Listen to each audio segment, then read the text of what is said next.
Hello, YouTube, and welcome back to another book review from me, your host, Logan Albright. Today I'm talking about a book that I've been wanting to read for a long time, but have been intimidated by because it's long and difficult. And I finally got around to reading it, and it is Democracy in America by Alexis de Tocqueville. Actually, not as difficult as I at first imagined, although it is quite long.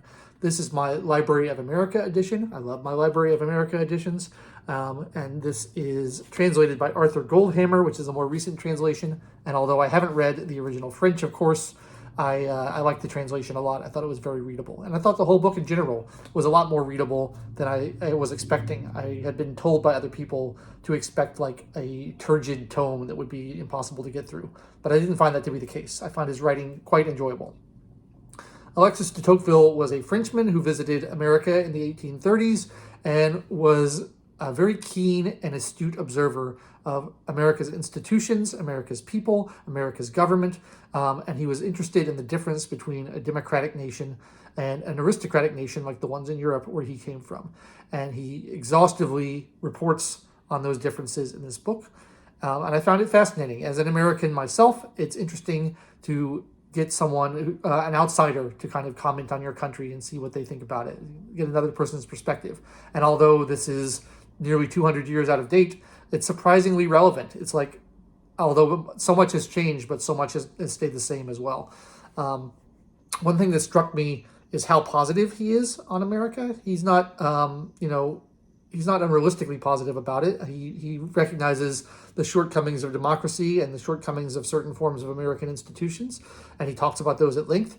But he's very excited about the prospect of democracy, and he thinks it's overall a very good thing.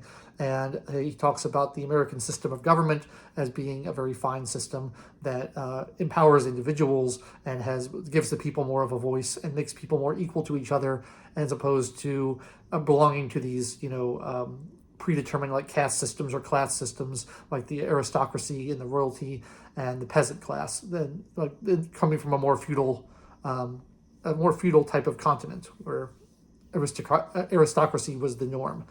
And so he's very positive on all that. And although a lot of his observations, I would say, either no longer hold true or else he was a little bit too optimistic in his reading, I assume that things have changed since the 1830s. He talks about things like the hand of the American government basically being invisible for the most part. Like you don't really see the activities of government in everyday life the way you do in France. I think that has probably changed a bit because the government is considerably more interventionist now than it was in those days.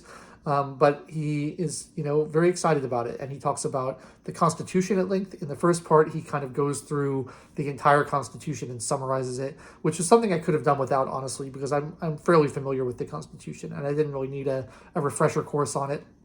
So, but if you're not someone who's read the Constitution and is not familiar with it, you might enjoy Alexis's take on it, because he explains it very clearly and explains what all the different clauses mean and why they're important and why they were inserted. One thing I found probably the most fascinating in the book is his discussion of the states versus the federal government and the southern states versus the northern states. He deals at length with the question of slavery, and he's a staunch opponent of slavery. He thinks it's a barbaric institution, but he's also a realist, and he talks a lot about the challenges facing the southern states who were at that time clinging to slavery while the northern states had mostly abolished it.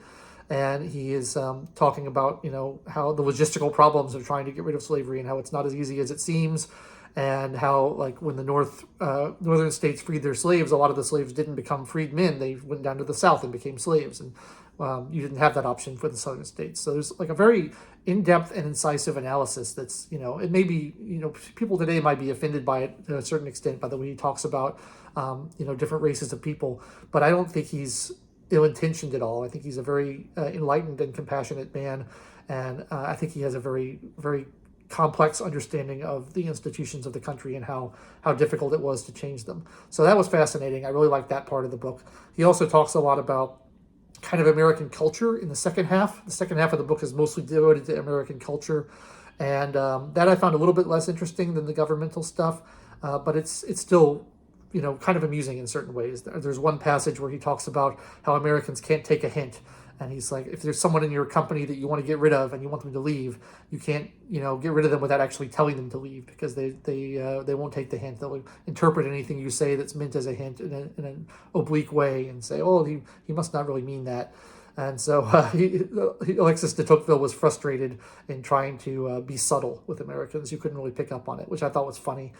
And so there's a lot of that kind of stuff. And there's talk about the American literature, of which there wasn't a lot in the 1830s. There was Washington Irving and a little bit of Nathaniel Hawthorne, I guess, but like most of the great American novelists hadn't really emerged yet. So he talks about kind of the paucity of American literature and philosophy and culture compared to Europe. But he has a very good opinion of the American people in general, and seems to think that they're hardworking and honest and straightforward, and has a lot to say about that. So a fascinating book. He also, very interestingly, sort of sums up the brewing causes of the Civil War. The Civil War being about 30 years away for the time he wrote this. The cracks were already starting to show. And he talks about, the possibility of secession, and he talks about the possibility of, one half of the country sending an army into the other half to try to prevent secession. He talks about the tariffs that the North was levying against the South and how that was causing problems. He talks about the slavery question, as I mentioned. And so there's a lot of you can tell the Civil War is coming. Although he also kind of misses it, because there's a couple passages where he says, oh, in a democratic nation like America, civil wars aren't going to be nearly as common as they are in aristocratic nations or royal nations like France. So he seems to kind of dismiss the idea of civil war coming. But, you can read it there. You can see all the harbingers of the Civil War coming. And I found that really fascinating. So I'm sort of on an American history kick a little bit, and I'm enjoying going back and reading kind of contemporary accounts of what the country was like in the 19th century. I find it fascinating. There's just a lot to learn from that. And so that's what I've been enjoying reading. And this is about 800 pages or so. It took me about 2 weeks to get through it, and I was reading quite quickly. But fortunately, he's a very competent writer, and it's not difficult to read his prose. So I enjoyed that. So I recommend it if you are a history buff, or you're interested in government or political philosophy, or you're interested in anthropology of the Americas. De Tocqueville is a wonderful resource on that, and I'm glad that I finally read it.